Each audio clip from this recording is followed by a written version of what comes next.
नमस्कार दोस्तों, राजस्थान में नया मुख्यमंत्री बनते ही कई सारे फैसले आ गए हैं। नई सरकार ने 3 बड़ी घोषणा भी कर दी, साथ ही कई सारे और ऐलान सरकार ने कर दिए हैं। अब राजस्थान में कई सारे बदलाव देखने को मिलेंगे। नए नियम भी राजस्थान में लागू हो जाएंगे। सबसे पहले तो सीएम बनते ही एक्शन मोड में भजनलाल शर्मा पहले दिन लिए ये 3 बड़े फैसले कर लिए। पेपर लीक में गठित होगी एसआईटी। पिछली सरकार में राजस्थान में पेपर लीक के कई मामले सामने आए हैं। पेपर लीक का मामला राजस्थान चुनाव में बड़ा मुद्दा भी बन गया था। भाजपा ने चुनाव से पहले पेपर लीक को लेकर अशोक गहलोत सरकार पर कई गंभीर आरोप भी लगाए थे। इसके अलावा दूसरा बड़ा फैसला यह लिया कि राजस्थान में एंटी गैंगस्टर टास्क फोर्स का गठन। राजस्थान में कानून व्यवस्था को ठीक रखने के लिए भजनलाल ने बड़ा फैसला लिया है। मिली जानकारी के अनुसार पहली बैठक में भजनलाल शर्मा ने राजस्थान में एंटी गैंगस्टर टास्क फोर्स का गठन करने का निर्णय लिया है। इसी तरह उत्तर प्रदेश की योगी आदित्यनाथ सरकार ने भी एंटी रोमियो स्क्वाड का गठन किया था। अब राजस्थान में भी इसके आदेश मिल गए हैं। भाजपा ने अपने संकल्प पत्र में भी इसकी घोषणा की थी और इसे राजस्थान में लागू भी कर दिया है। इसके अलावा दोस्तों, तीसरा बड़ा फैसला यह है कि केंद्र की योजनाओं के लिए कमेटी। भजनलाल शर्मा ने केंद्र सरकार की योजनाओं को लेकर भी एक बड़ा फैसला लिया है। मिली जानकारी के अनुसार केंद्र सरकार की योजनाओं का लाभ अंतिम व्यक्ति तक पहुंचाने के लिए एक मॉनिटरिंग कमेटी का गठन किया जाएगा। सबसे पहले स्मार्टफोन योजना के बारे में आपको जानकारी बताओ तो इस योजना में अब बची हुई महिलाओं को स्मार्टफोन नहीं मिलेंगे, क्योंकि यह योजना कांग्रेस सरकार ने चलाई थी और अब राजस्थान में भाजपा की सरकार बन गई है, इसलिए यह योजना बंद हो सकती है। लेकिन भाजपा इस योजना को बंद करके ऐसी ही दूसरी योजना लागू कर सकती है। पहले भी ऐसा होता आया है, जैसे भामाशाह की जगह राजस्थान जन आधार योजना आई थी। ऐसे ही स्मार्टफोन की योजना पर भी भाजपा दूसरी योजना ला सकती है या फिर इसे बंद कर सकती है। राजस्थान में अगले साल से 10 और बड़ी योजना लागू होगी, जिसके सरकार ने घोषणा की थी। जैसे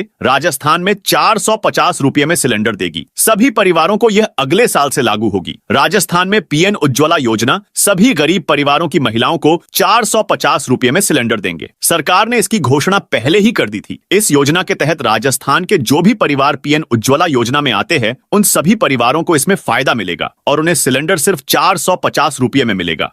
इसके अलावा किसानों के लिए भी योजना लागू होगी। राजस्थान में जिन किसानों को पीएम किसान सम्मान निधि के तहत 6,000 मिलते हैं, उसे सरकार अगले साल से बढ़ाएगी और इसे 12,000 करेगी। यानी कि अब आपके खाते में 6,000 के बदले राजस्थान के किसानों के खातों में 12,000 साल के आएंगे। इसके बारे में भी सरकार ने घोषणा की थी। यह भी 2024 में लागू होगी। अगर आप भी एक किसान हैं, तो आपको भी अब इसमें डबल फायदा मिलेगा। यह योजना केंद्र सरकार की है, लेकिन राजस्थान में सरकार ने घोषणा की थी कि इस योजना में वो बदलाव करेगी और किसानों को डबल फायदा देगी। इसके अलावा दोस्तों, प्रदेश के युवाओं को अगले 5 वर्षों में 2.5 लाख सरकारी नौकरियां। राजस्थान में भाजपा सरकार अगले 5 वर्षों में 2.5 लाख सरकारी नौकरियां देगी और इसका काम अगले साल से शुरू हो जाएगा और सरकार अगले 5 सालों में यह नौकरियां देगी। सरकार ने इसके बारे में भी पहले ही घोषणा कर दी थी। इसके अलावा दोस्तों, लाड़ी प्रोत्साहन योजना के अंतर्गत बालिका के जन्म पर 2 लाख के सेविंग बॉन्ड से वित्तीय सहायता प्रदान करेंगे। मध्य प्रदेश की लाडली लक्ष्मी योजना की तर्ज पर लाडो प्रोत्साहन योजना, इसमें 2 लाख रुपए का सेविंग बॉन्ड हर नवजात बेटी को दिया जाएगा। 6ठी क्लास में 6,000 रुपए, 9वीं क्लास में और 8,000 रुपए, 10वीं क्लास में 10,000 और 12वीं क्लास में 14,000 रुपए, प्रोफेशनल पढ़ाई के लिए 50,000 रुपए और 21 साल की होने पर 1 लाख रुपए अकाउंट में डिपॉजिट होगा।